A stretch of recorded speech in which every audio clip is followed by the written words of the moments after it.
Hi, good people from all around the world. This is Nick. In today's video, I'll be reacting to Valheim Walk and Talk Part 2. This is the devs talking about the upcoming Ashlands update.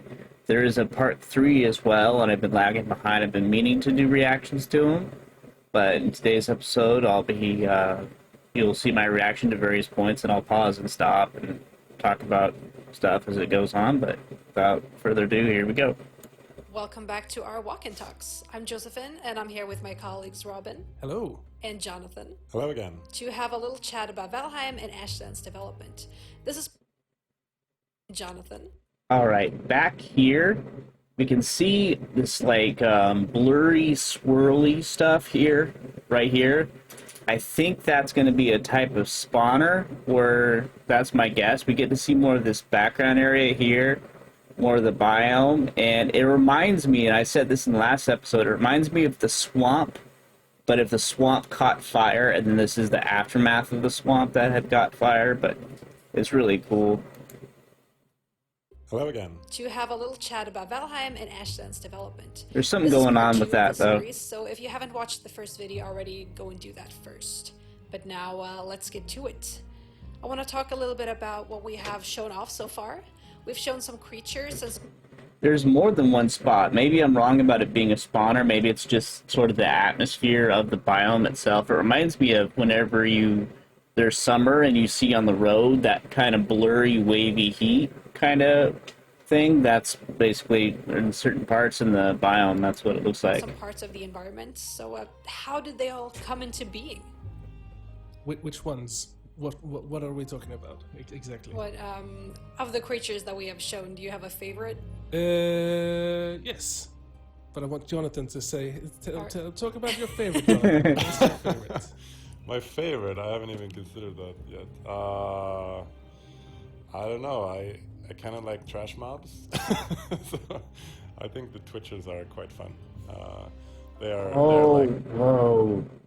The Twitchers, they twitch like the skeletal ones that twitch. So that's interesting because they were talking about how the Black Forest was basically inspiration for Ashlands and how anytime in development they looked to that progression from the meadows to the Black Forest.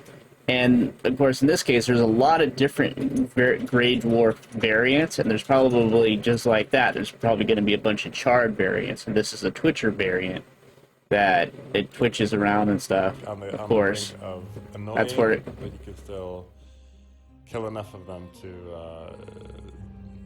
to make them not so annoying after a little while. So yeah. So how did the Twitchers come into being then? Why did we put those in the game?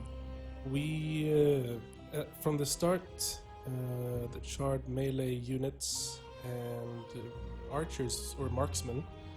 Whoa. Those look freaky. Yeah, the Terminator vibes are strong. It also reminds me of Ultron from Age of Ultron at the end when he's all like withered, or like withered animatronics kind of too. More Ultron than. They were random spawns throughout Ashlands, and it just kind of felt a little bit weird that you were going up against them, and then when you go up against the fortress time, or the fortress, call it fortress time, but it felt weird that you were. Yeah, I definitely know this swirling thing is just part of the atmosphere of the biome itself, and rather than a spawner. I thought it was a spawner at first, but sometimes you'll have that kind of effect around different spawners. But I was wrong about this. It's just part of the atmosphere in there. And you can see the fire through the trees. It's really interesting. It reminds me of the end of Pirates of the Caribbean, where you can see the fire through the wood at the end. We're meeting them again, going up against them again. So we felt like we needed something, some kind of trash mob, a grey dwarf. We needed a grey dwarf in Ashlands. Again, what would the Black Yeah. Forest do? Yes. A Grey Dwarf. Yep. But this time, I think Twitchers are insanely more difficult than Grey Dwarfs, and more irritating than Grey Dwarfs. I think you need to- that's. I just was gonna say. I think that's why I like them. Like I like games that are like on the brink of irritatingly hard, but you can still manage to learn how to kill them, and then you can overcome the game somehow. So one thing that is a little bit different is that you have the Twitcher spawners that they're Those are the spawners. Those are the spawners. Pretty. There are many of them everywhere. So, Oh, so it's God. like you have to go forward a little bit slowly and try to get those spawners in order to just cover some ground. But then the added bonus, you get the you get the Ooh, Morgan. Have we shown the Morgan? the Morgan. We've shown concept art of them. Yeah, Yes, we have. the Morgan is terrifying looking. It reminds me of coconut crabs. If you've ever looked up coconut crabs, they're horrifying looking, and they're really strong too. But obviously not the center part, but the legs. Right, good, awesome. I have no clue what we have shown and what we've not shown. So this will be a very spoilery talk, probably. Probably, maybe. No, it's my job to make sure you don't. Good, awesome. But my Interesting thing too is steam is coming off the water. A lot of good atmospheric parts of this biome. That's one of the many things I love about Valheim is it really immerses you in the world, and the world is so beautiful. It's like a painting, like a Bob Ross painting. That's what so many of the biomes are, just so majestic and beautiful, and really immerses you in that world. And I'm glad to see that they're doing that with the Ashlands too. favorite creature is the Morgan. I think that one is... Oh God, it's even worse than the concept. I mean worse in horrifying sense, not that the bat design is bad, but the concept was horrifying as it is, and then now you have the reality of it, and it's like a rib cage with spikes on top of a crab looking thing. Fun to play against. It feels like a mini boss, and it has some fun. It has some fun mechanics. It hurts. I'm calling this right now. Its weakness is going to be blunt, because I can imagine piercing it, unless it's at the front part where the teeth is going to be tough, so pierce is not going to work. It's in a fire biome, so maybe ice will work. But with it being so bony, and I predicted this a lot before, based on how other skeletal enemies have been before, blunt's going to be really good, which I think is why the Frostner is going to be a good weapon for the Ashlands, but I could be wrong. It's a lot Can we mention the thing that happened when we were playtesting the other, like, was it 2 weeks ago in the wall? I think that was like one of the coolest moments we had playtesting for quite a while. Oh, we could. The thing is that we haven't talked about specifically that creature. Oh we yeah, haven't that's true. shown. Oh, Okay, yeah, I know the one, but let's let's not keep it. mention that, and let's just make this one a very juicy bit of gossip for people to fear. We had fun. That's the important part. So there's a chance that you might have fun if you play Ashlands. Whoa, look at that tower in the background. That is really cool. Hopefully there's going to be good loot. Might be a good... This is always a question whenever I enter a biome, is where is a good place to put a portal? And Mistlands was the biggest challenge yet. I can only imagine Ashlands. I know in the mountains I would find the old forts, and I would put the portals in there, and then put a rock wall around the entrance. I might do something similar to with these, maybe. Content warning, fun possible. Yeah, fun has Also- been confirmed. Fun has been confirmed. The fun line, if you just go past it, you get to the frustration line. So there's a fine line between fun and frustration in Ashlands. Hopefully it's going to be on the fun side. Ashlands puts the fun in frustration. No. Fun. Yes. That's not how it's spelled. But I think the Valkyrie is... Oh, the man. Fallen Valkyrie. This thing reminds me, especially its face, reminds me of this movie with Tom Cruise called Legend or something, and there was an evil witch. And if I can remember, I'll put the picture on the left here. But the face reminds me of like the sheer evilness that's in this face is just terrifying. And then there's like, it looks like it's half bone. It's like all bone here, and then half of its body's wrapped up in something, and then it's got wings. Is something we've been talking about since... Jesus, way man. back. Yeah, you mentioned in the last episode that it did not turn out the way it was gonna be originally, that it's gone through a lot of iterations to finally feel good. It's gone through so many stages, but it's it's at a stage where I feel that it's really good.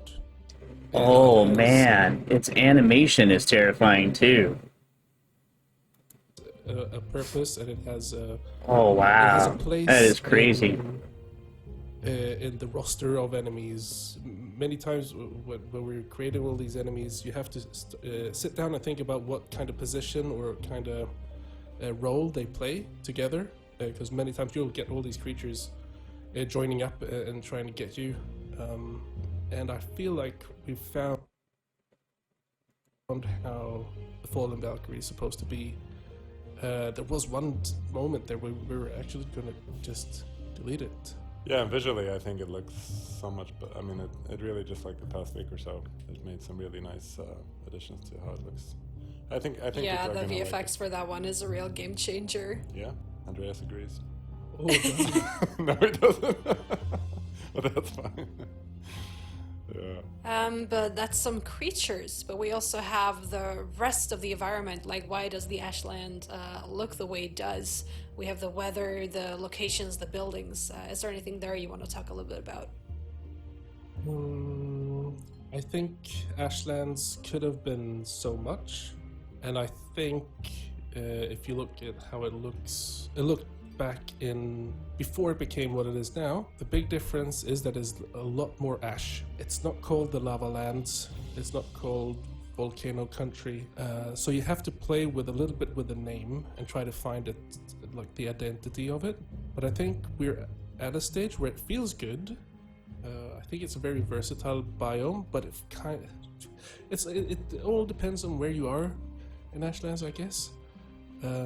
But it wasn't easy trying to find or get to where it is right now.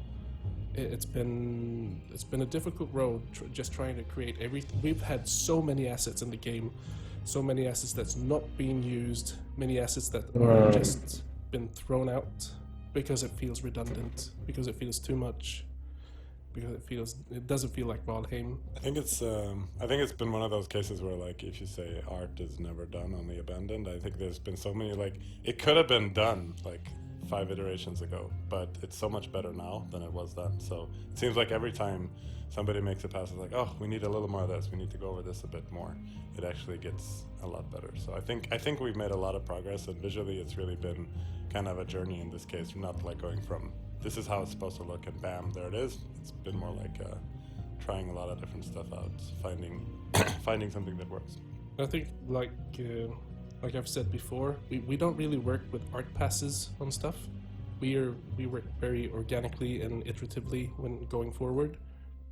So with that said, we don't actually block out stuff and then do an art pass on it, like level design, and just do an art pass. Like, we try to finish stuff, put it into the game and see if it fits, and try to tweak and work around it and see what needs to stay or not. Just today I was working on a rock platform for the flame metal. Can I talk about the flame metal? Yeah, people know about flame metal. Flame metal is already like in the game since before. It's just And it's already in the game, and what I'm thinking about doing is I know where some is, so I'm going to put some on the wall on a trophy mount, and then some in the chest, and see before the update happens, and then after the update, see what happens to it, how it looks different, if it affects anything, just for a test to see. It's going to be interesting to see how it turns out. been not used. Yeah, so we can talk about it. Great. So you have to get the flame metal. Can I talk about how you get the flame metal? What can I talk about? Just go. I think you can talk a bit about Should how just to get censor the flame metal. everything. Yeah. Okay, so one thing that is going to be... when we were designing it, we knew we wanted to have lava, and we got lava into the game. What we didn't know is what we were going to put flame metal into the lava, because back in the day it was just these big lava pools, and they were just taking up space. You didn't do anything, you were not engaging the lava in any way, so we threw out the flame metal into the lava. Now it became... There's another one that's in the middle of the water. That would be another good spot for a portal, I think, unless it spawns there. Mechanic how you try to go out and get the lava, get the flame metal, but now we had to do an iterative process again, and then through that we found out that we need these platforms where we spawn the flame metal onto. And just today I've been doing again another pass. I think it's like the 10th pass or something on a different platform for the flame metal platforms. But yeah, that's really interesting. Also pretty tedious. It's like trying to find what's right, what works, what doesn't work. So you make a platform, you go out, you play test it, and you're like, no, don't like it. You do it again, and you do it again, until you find something that is nice. All right. Well, another thing that I want to talk about is the siege engines that we have shown a little bit of, and also the fortress time that we've hinted at. Oh dear. What is that, and what can you expect? What from can we expect from that, Robert? What do you say? So, in the early days, I had this, I had an idea that Ashlands would be all about undead war, sieges, attacking Ashlands, and I was having a discussion with Richard, and he was saying, or we were just talking around, and he said something. What about if we have a battering ram? And I was like, yep. Can we do that? Are we allowed to? Battering Because so ram. many times it's like some things work in Valheim, some things shouldn't be put into Valheim. And the siege engines was like, what? Oh, you're innovative now. What are you saying? Can we use battering rams? Really? Is that something? How would we do that? And then we started talking about it even more and more. So yeah, now we've got battering rams and catapults in the game. Catapults too? Jesus. Catapults are going to be interesting to play with because you can use it in all kinds of scenarios. I imagine there's already people who are using Eider to fight bosses and ballistas to fight bosses. I imagine catapults are going to be the next thing. Where you have to try to siege the fortresses to get the rewards inside. And so far it's been pretty interesting. If you followed us on Twitter, you'd see that sometimes we throw out these Playtest Friday maps, I guess, where you can see where we died, or Andreas died a lot. That's a lot from the Fortress times.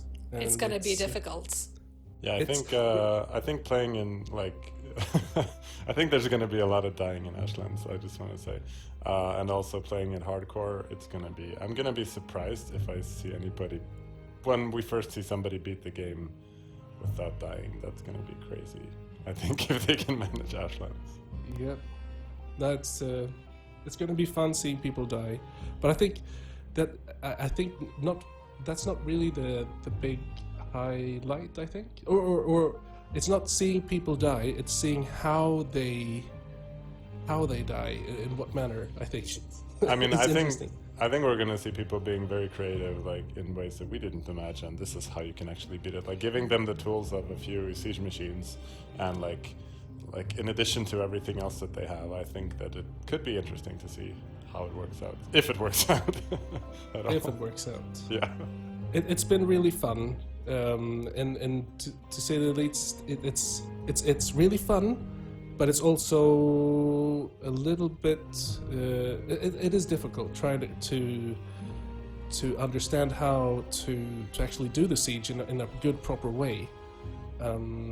Even when we're running in, like we've got Jonathan, me, Andreas, and Christopher, 4 people trying to take on a fortress. And if you don't have tactics, if you don't have each other's backs, you will die so many times, and they will hunt you. Like we've set up bases outside of the fortresses, and they start sieging us. They'll How the come out, tables may turn. and they'll be like, "No, go away." I can imagine being a single player is going to be really tricky. I'm probably going to have to snipe people with the arbalist and snipe the enemies with the arbalist. Probably the chard or whatever's in the fortresses. I'm going to have to snipe them. Yeah. I think on that very cheerful note of being hunted down by the very creatures you were trying to hunt down yourself, we're going to wrap up this episode and continue our chat at a later date. So I want to say thank you so much for joining me today, both of you, and let's say goodbye to the audience. Bye. Yeah.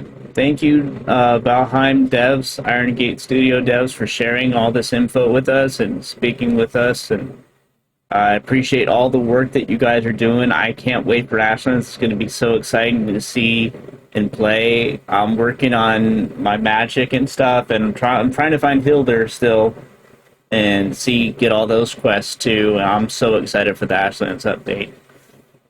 Thank you guys so much for watching, and I hope you guys have a good day. I will eventually record part 3 and put part 3 out as well. And thank you for watching. Bye, everybody.